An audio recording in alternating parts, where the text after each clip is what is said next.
എങ്കിലും കൃഷിയോഗ്യമാക്കാൻ വേണ്ടിയിട്ട് പെടാപ്പാടുപെടുന്ന ഒരു സർക്കാരാണ് ഇവിടെയുള്ളത്.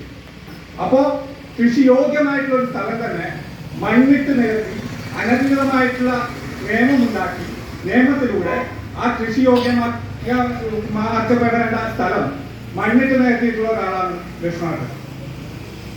ആ ഭൂമിയിൽ ഇപ്പോ ചരലിട്ട് നിരത്തി ഡിവൈഎഫ്ഐയുടെയും പുരോഗമന പ്രസ്ഥാനത്തിന്റെ ആൾക്കാർക്ക് അതുമായിട്ട് ബന്ധപ്പെട്ട ഒരു കേസ് കൊണ്ട് അലയുന്ന ഒരു സ്ഥിതിയിലേക്കാണ് പോയിക്കൊണ്ടിരിക്കുന്നത്.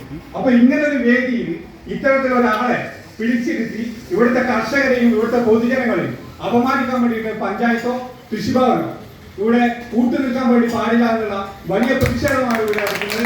ഇദ്ദേഹത്തെ ഈ വേദിയിൽ സംസാരിക്കാൻ വേണ്ടിയിട്ട് നമ്മൾ അനുവദിക്കില്ല എന്നുള്ളത് വളരെ ശക്തമായിട്ട് ഇവിടെ ചിലപ്പോൾ നിങ്ങൾക്കൊരു സംശയം ഉണ്ടാവും, നിങ്ങളൊരു വേദിയിൽ എന്തുകൊണ്ടാണ് ഇത് അലങ്കോലമാക്കാൻ വേണ്ടിയിട്ട് ഇത്തരം ആൾക്കാർ കടന്നു കയറിയത്. അതുകൊണ്ടാണ് ഞാൻ ഇത്തരം കാര്യങ്ങൾ വിശദീകരിച്ചത്. ഇത്രത്തോളം മനോഹരമാക്കി തീർക്കേണ്ടുന്ന ഒരു വേദിയെ ഇത്രത്തോളം പ്രശ്നം കലുഷിതമാക്കി തീർക്കാൻ വേണ്ടിയിട്ട് ഇവിടുത്തെ പഞ്ചായത്തോ കൃഷിഭവനോ കൂട്ടു നിൽക്കാൻ വേണ്ടി പാടില്ല. വലിയ രീതിയിലുള്ള പ്രതിഷേധം ഇതിന്റെ ഭാഗമായിട്ട് ഇവിടുത്തെ യുവജനങ്ങൾക്കുണ്ട്, പൊതുജനങ്ങൾക്കുണ്ട്. ആ പ്രതിഷേധം ഇവിടെ അറിയിക്കുകയാണ്. ആ പ്രതിഷേധത്തിന്റെ ഭാഗമായിട്ട് ഇദ്ദേഹത്തെ ഇവിടെ സംസാരിക്കാൻ വേണ്ടിയിട്ട് അനുവദിക്കാൻ വേണ്ടി പാടില്ല എന്നുള്ളത് വളരെ ബഹുമാനപൂർവ്വം ആദരപൂർവ്വം ഇവിടെ അറിയിക്കുകയാണ്.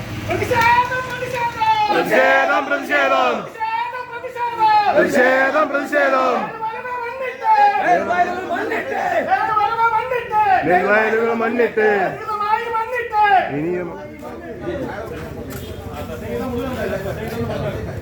അടുത്ത ടി പി മുസ്തഫ സംസാരിക്കും.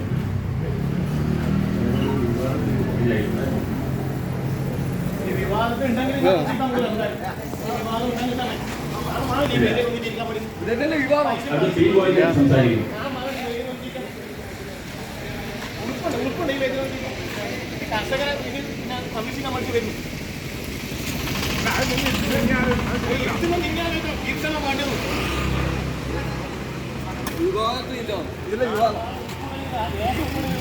ഇവരൊഞ്ചല്ല ഇപ്പൊ നമ്മ ഇലക്ഷനും പോണ്ട് ആടി ഇടി ഒറ്റ കൊടുത്തിട്ട് ഇലക്ഷനും പോണേ ഇവരൊഞ്ച്